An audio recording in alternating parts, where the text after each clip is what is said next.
Addiction में यही होता है कि मैं मज़ा करूँगा, कोई और है जो मेरे लिए सब कुछ करेगा।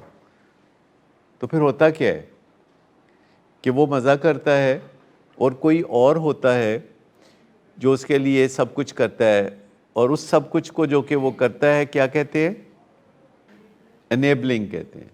अच्छा, जो बंदा एनेबलिंग करता है, जो बंदा एनेबलिंग करता है तो फिर वो अंदर ही अंदर सड़ता है, कुड़ता है, दिल ही दिल में बुरा मनाता है, फिर उसके अंदर वो गुस्सा जमा होना शुरू होता है, फिर गुस्से से उसका दिल भर जाता है, तो फिर वो क्या करता है?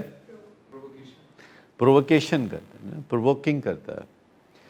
तो जब भी हम इस किस्म के इंसान होते हैं कि हम कुछ नहीं करते और हम कहते हैं कि कोई करेगा, तो कोई भला मानुस उठ के आके करना शुरू कर देता है, हम उसको कहते हैं तुम अनेबलर हो।